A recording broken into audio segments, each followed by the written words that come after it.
Olá, sejam bem-vindos ao programa Tendência e Mercado, um programa do Centro Universitário Internacional Uninter. Hoje nós iremos falar um pouquinho sobre marketing internacional. E para isso, o nosso convidado especial é o professor Marcelo Piuma. Seja bem-vindo, professor. Obrigado pelo convite.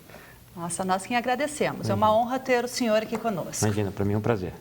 Obrigada. Professor, com relação à alta do dólar, tem várias empresas que estão começando a exportar os seus produtos e também pelo incentivo que o governo está dando para essas empresas iniciarem suas exportações.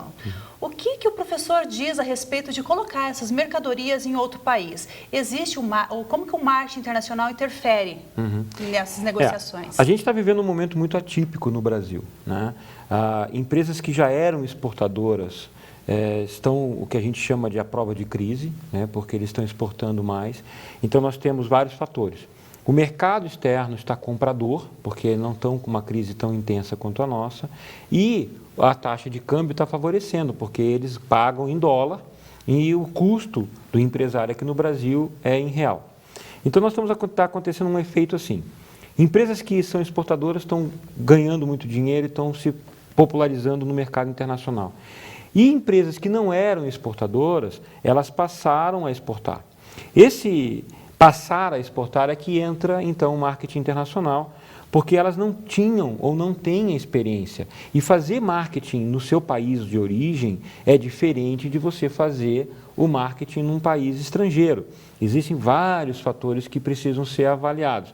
Então, nós temos muitos casos de sucesso de empresas que começaram a ir para o mercado internacional e estão conseguindo sucesso, como também temos casos de insucesso de empresas que não vão preparadas para o mercado internacional, pensando que é parecido com o nosso. Então, tem uma série de fatores que deveriam ser levados em consideração e muitas vezes não é levado. Então, esse momento econômico do Brasil tem favorecido as empresas que têm potencial para exportar. E a gente sempre pensa, isso é uma coisa que eu gosto sempre de deixar muito claro, as pessoas sempre pensam que só pode exportar quem é produtor ou quem tem um produto para exportar. Hoje a gente consegue exportar muito serviço.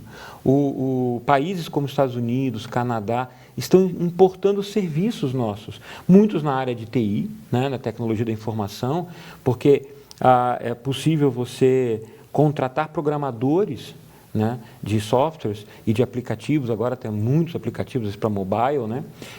Então o Brasil é um celeiro muito interessante de venda também de serviço para o mercado internacional. E essas empresas de tecnologia, elas muitas vezes estão mais preparadas para o mercado internacional do que algumas empresas de produtos. Um dos fatores é o idioma. É muito mais comum você encontrar empresas de tecnologia que tenham nos seus quadros profissionais que dominam outros idiomas do que até em grandes indústrias que sempre produziram produtos de alta qualidade, mas que na sua alta gestão da empresa ainda são familiares, que muitas vezes não tiveram oportunidade ou tempo para desenvolver um idioma. Então, não podemos esquecer que empresas de serviço também são passíveis de exportar seu serviço, exportar sua mão de obra, e para elas também é necessário, como que eu vou chegar lá no mercado, Como que eu vou vender para os Estados Unidos a minha hora técnica, sendo que eu não sei como fazer o marketing, Então, o marketing internacional hoje está num momento muito interessante por isso. E como que o professor acha que as empresas, ou qual é a dica que o professor dá para as empresas que estão começando a exportar os seus produtos para poder colocar o seu produto direitinho no mercado internacional? Então, aí a gente vai chegar numa discussão mais ampla. Primeira coisa, preparo. Tudo que você faz, você tem que se preparar. Então, não é só para o mercado internacional, mas você tem que se preparar para tudo. Desculpa. Então, o que acontece? Essas empresas elas precisam entender, saber escolher para onde vão. A tentação de receber em dólar, ou em euro, ela é fantástica. As pessoas falam assim, meu Deus, eu vou agora receber 4 vezes o que eu receberia pelo mesmo trabalho aqui. Então, primeira dica, planejamento. Planejar e identificar para qual país eu vou vender. a gente precisa entender a cultura daquele país e aí a gente pode discutir um pouco mais sobre isso. Mas a primeira dica, planejamento. Você tem que entender como que aquele mercado compra, quem são seus concorrentes. Se a gente for fazer um paralelo com o marketing, que a gente pode chamar de marketing tradicional ou marketing nacional, é muito parecido em alguns aspectos. Então, eu preciso conhecer meus concorrentes, eu preciso saber como são as boas práticas, quais são as certificações, por exemplo, que meu produto tem que ter lá, né? Como que eu vou alcançar esse público, né? Eu vou precisar, vamos supor um produto, eu vou precisar de um canal de distribuição, sou eu que vou distribuir ou eu vou fazer uma parceria com uma grande rede para colocar o meu produto na gôndola dele, né? Então, primeira dica, planejamento. Não vai ter sucesso se você pegar e estufar um container com alguns produtos teus, mandar para alguém lá e esse cara vai dar água. Pode ser que você venda um container, mas você não vende 2. Tá? Segundo, você tem que criar um canal de comunicação com o seu mercado consumidor. Seja ele consumidor final, pessoas, seja empresas. Você tem que ter uma alta qualidade no atendimento. O povo, aqui no Brasil, a gente está acostumado a ser, de certa forma, maltratado por algumas empresas, né? A gente conhece vários casos, não é raro a gente ouvir em rodinhas de conversa alguém falando que tive um problema com a empresa A, com a empresa B, com a empresa C. Lá fora, isso tem um peso muito grande jurídico, né? Então, primeiro, planejamento. Segundo, um canal de comunicação. Um canal de comunicação, evidentemente, no idioma nativo do país que você está indo, né? A terceira dica que eu dou: encontrar um parceiro local, né? Você vai precisar de apoio jurídico, você vai precisar de apoio de distribuição, se for um produto. Você vai ter que criar uma força de venda local, seja para produto, seja para serviço. Então, planejamento e um canal de comunicação eficiente e parcerias de sucesso, alianças, como agora está bonito de falar, né, são o caminho do sucesso. Obviamente que você fazer tudo isso não vai te garantir o sucesso, mas eu posso garantir para você que se você falhar em algum deles, você não terá sucesso. Então, as dicas que eu posso passar hoje, assim, rapidamente, são essas 3, que é o caminho do sucesso. Agora, pela minha experiência, né? A gente tem trabalhado na agência muito esse tipo de situação, com empresas que querem vir para cá, inclusive, né? Isso é uma outra oportunidade. Tem muitas empresas vindo para cá, inclusive de países que a gente tradicionalmente não ouve, né? A gente tem um cliente na agência da Bielorrússia, né? Uma coisa que, poxa, nem imaginava que a Bielorrússia tivesse algum produto que a gente pudesse precisar, né?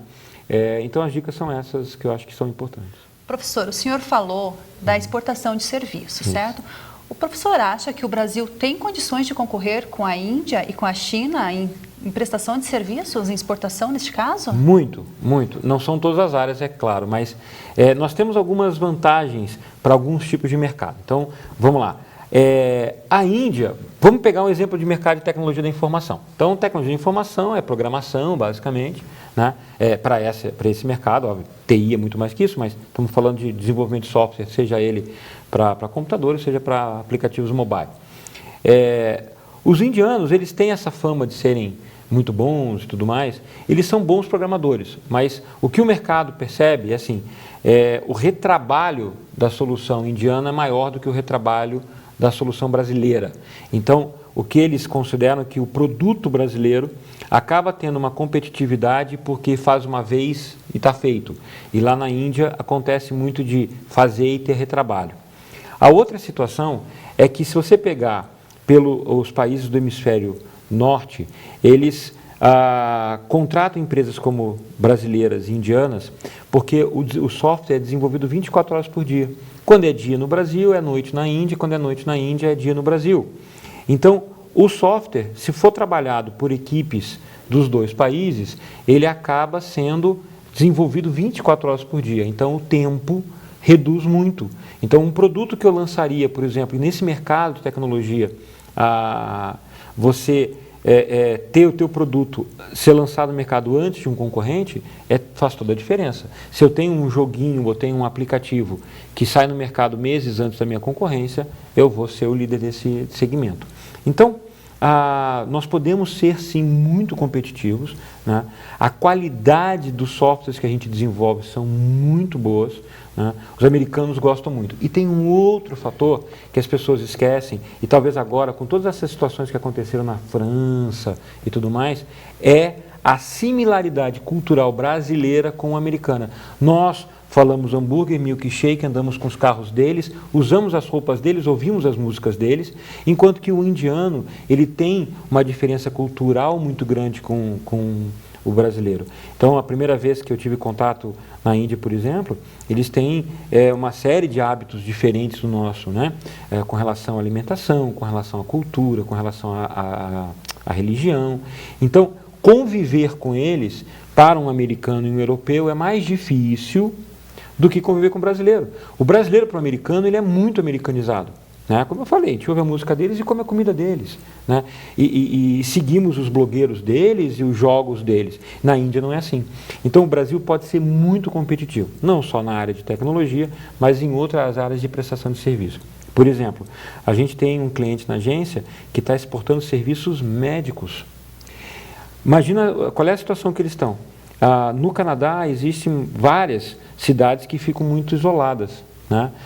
Na época de inverno intenso, né? Que praticamente é 8, 9 meses do ano, né?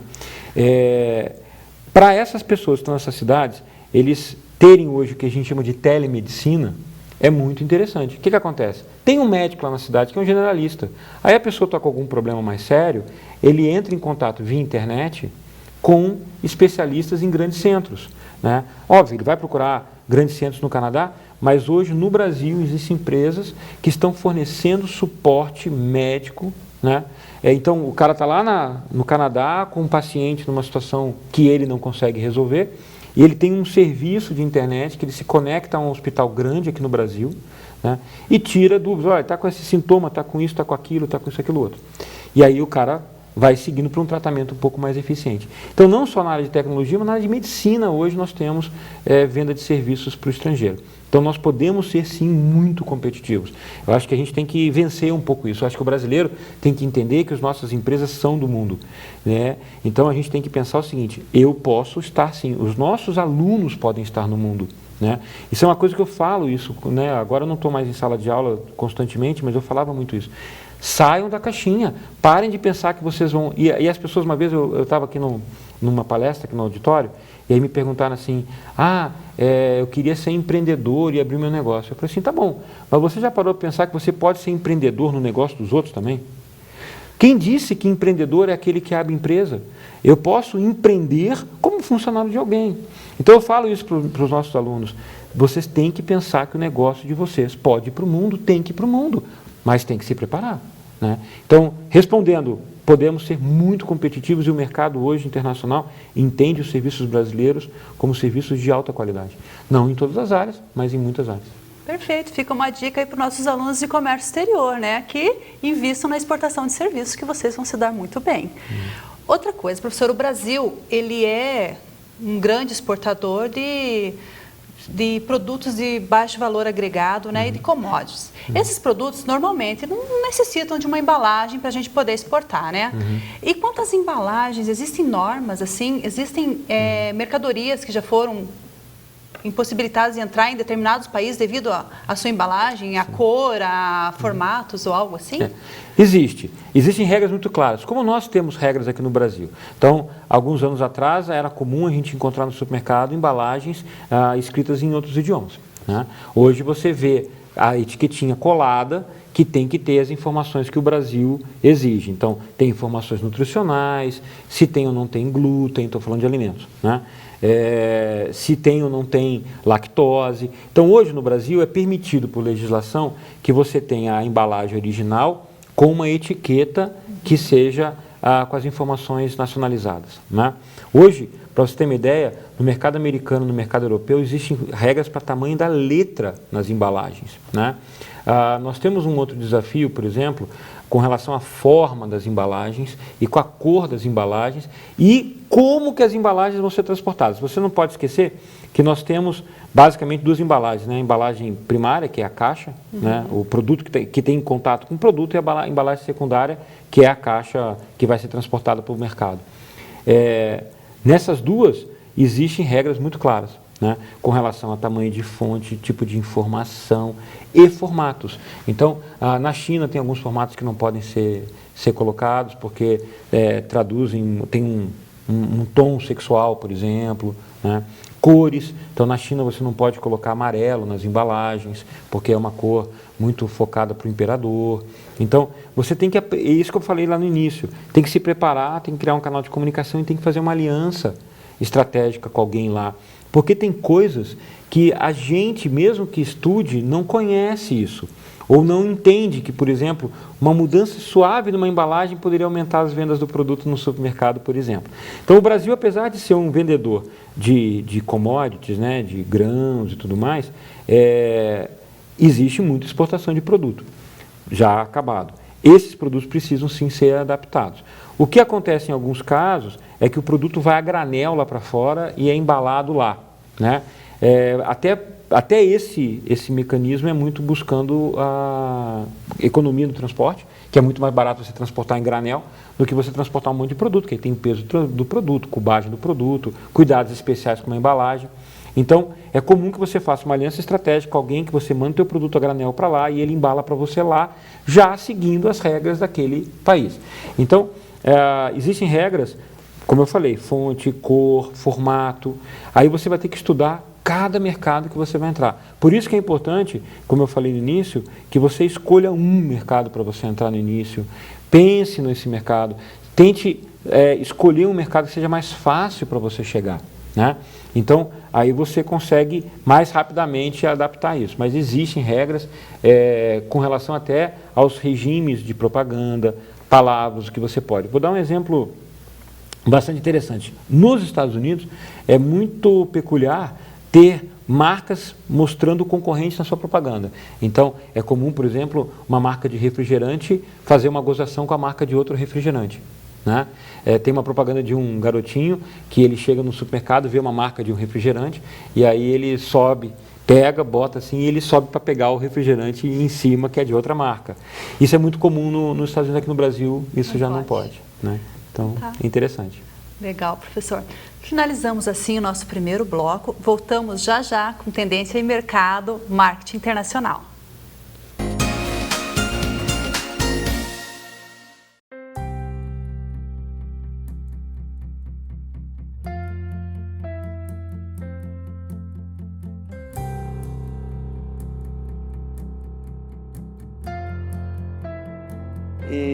Então, assim, para mim o conhecimento ele não tem preço.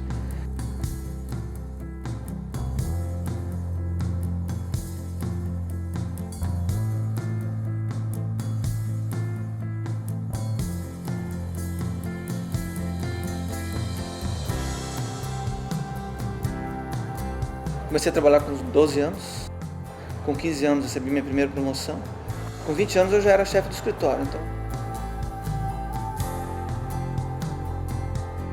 na minha primeira tentativa de promoção dentro da empresa, tive a dificuldade da graduação. Escolhi o Grupo Ninter pela facilidade do ensino à distância, que é o que encaixava com a minha realidade na época, né?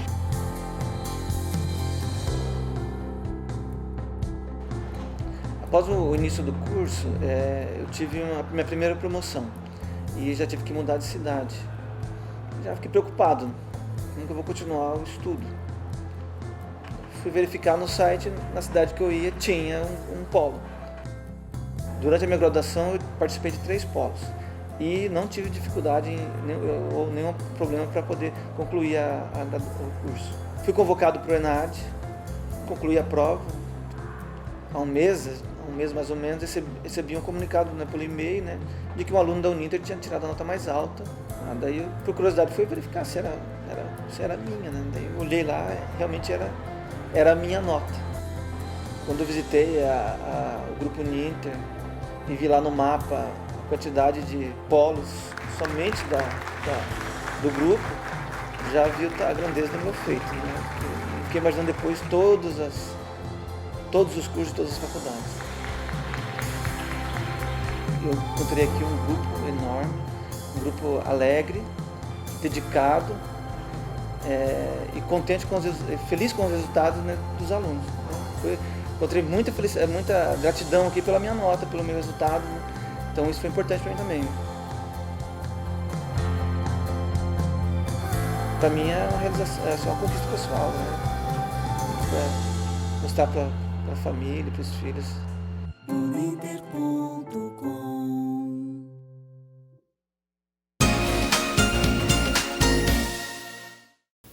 Olá, voltamos ao programa Tendência e Mercado, hoje com o professor Marcelo Piuma, especialista em marketing internacional. No bloco anterior, nós falamos um pouquinho, né, sobre o marketing internacional, como que deve ser enviado, né, as mercadorias para outro país, o formato das embalagens. Professor, agora com relação às campanhas publicitárias, a gente vê que muitas campanhas publicitárias parecem ser iguais em todo o mundo, né? Um exemplo é de cerveja, outra é a Coca-Cola, que parece ser, né, ainda mais nessa época que está chegando o Natal, parece que ela é igual em todo mundo. O professor tem a dizer o quê? Elas são realmente igual ou é específico de cada país? Como que funciona essa parte de publicidade? Aí nós vamos entrar numa discussão bastante acalorada no mercado interno, no marketing, né? A primeira coisa que a gente precisa entender é o seguinte: as campanhas, quando elas são produzidas, quando você pensa numa campanha, quando você pensa no mote daquela campanha, quando você pensa no tom que essa campanha vai ter, você leva em consideração o público que vai receber essa comunicação. A gente tem que lembrar do seguinte: para acontecer uma comunicação, você tem que ter um emissor e um receptor, né? Você tem que ter a pessoa que está emitindo e você tem que ter a pessoa que está recebendo. Se você não tiver uma ligação entre quem está mandando a mensagem e quem está recebendo, se essa mensagem não estiver preparada para esse receptor, o cara pode não entender. Quantas vezes vocês que estão assistindo hoje a nossa conversa já não se olharam e viram uma propaganda? Nossa, eu entendi essa propaganda. Coisa idiota. Porque provavelmente essa propaganda não é para você. Você não é o receptor dessa propaganda, né? Eu tenho certeza que todos vocês já passaram por isso. Não é possível que alguém pensou nisso. Pensou, mas não para você. Pensou para uma criança, pensou para um idoso, pensou para uma pessoa com uma doença. Então, quando a gente monta uma campanha publicitária, a gente monta uma campanha pensando muito em quem vai receber essa campanha. A gente não pode esquecer que existe um conceito muito interessante que é a diferença entre cliente e consumidor. Cliente é quem paga a conta, consumidor é quem usa. Então, se você pensar nisso, numa escola, os pais são os clientes, mas quem é o consumidor? É a criança. A escola está fazendo o quê? Está entregando a oferta dela para o consumidor. É o quadrinho na altura certa, o banheiro, não sei o quê, as brincadeiras. Não é para os pais. Para o pai, o cara vai montar lá uma ceninha, mas não é para isso. Então, quando nós montamos uma campanha publicitária, a gente pensa nisso tudo.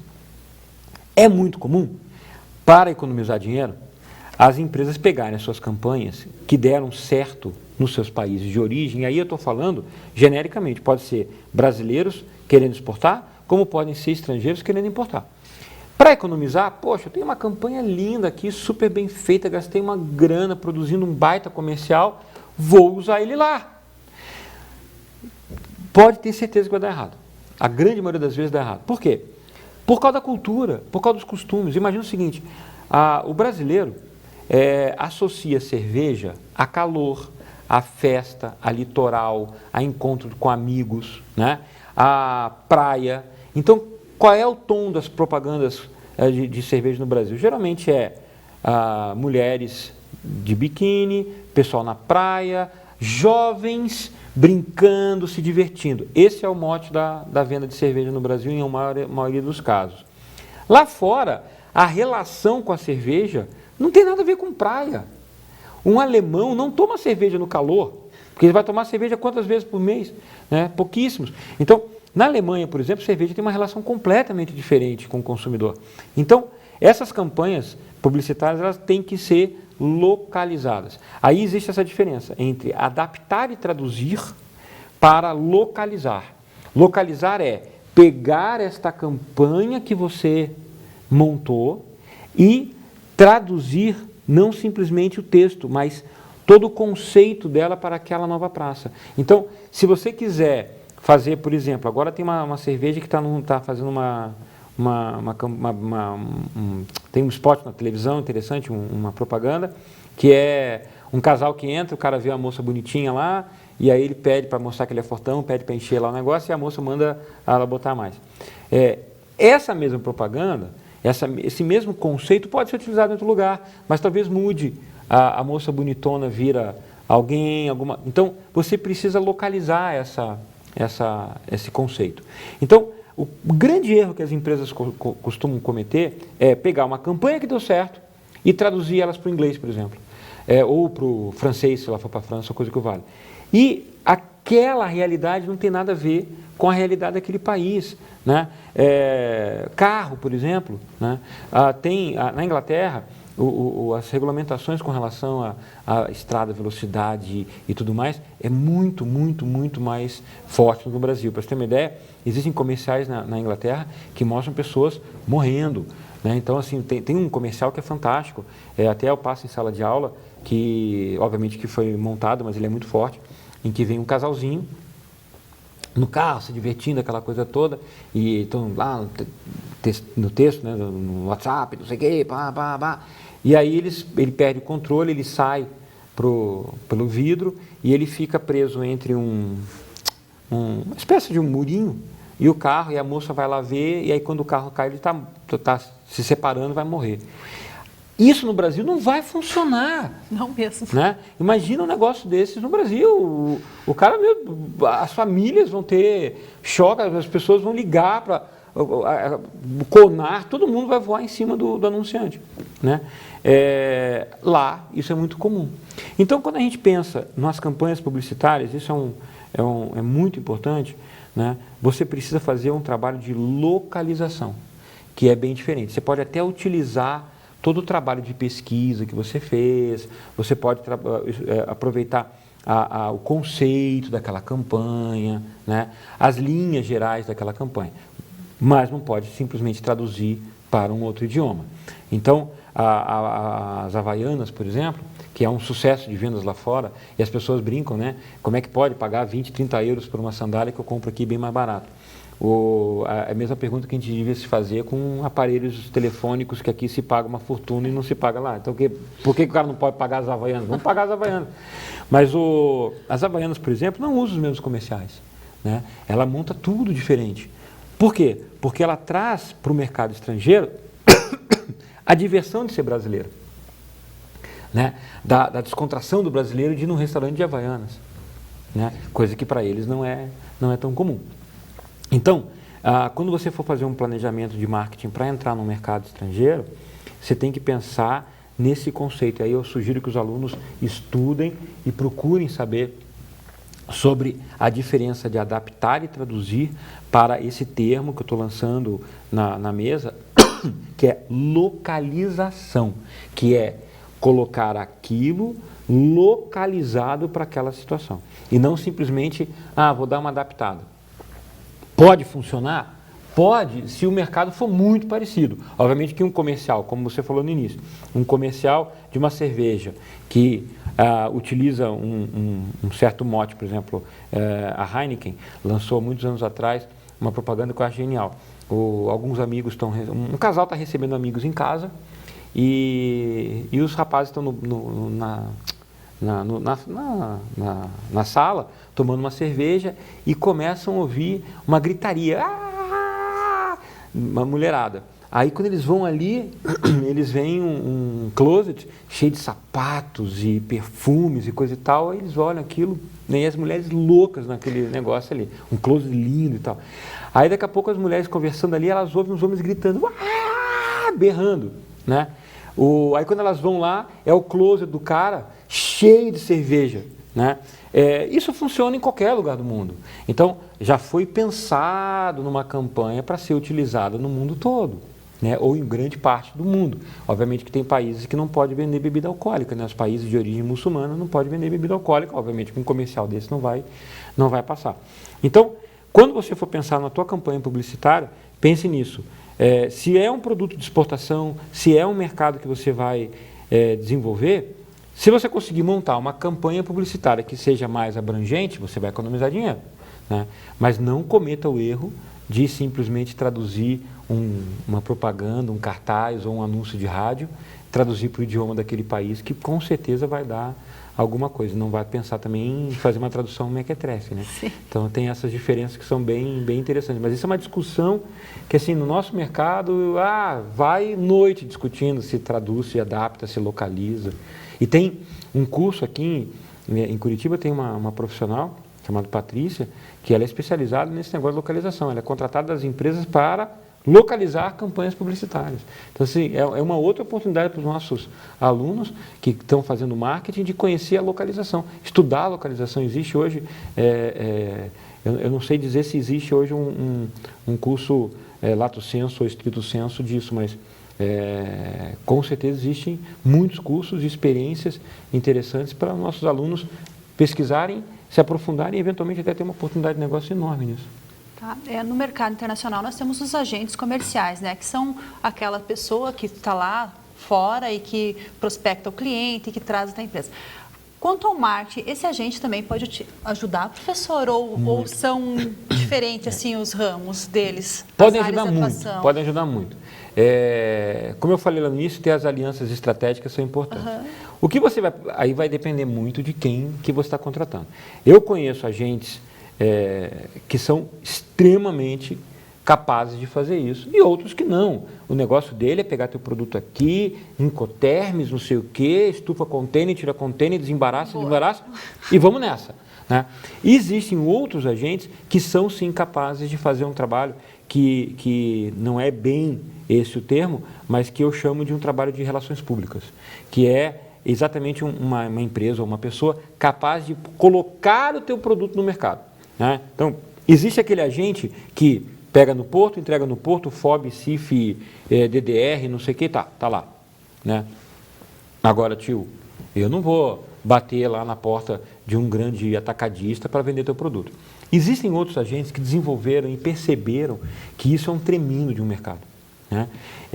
E o mercado brasileiro se usufrui muito disso.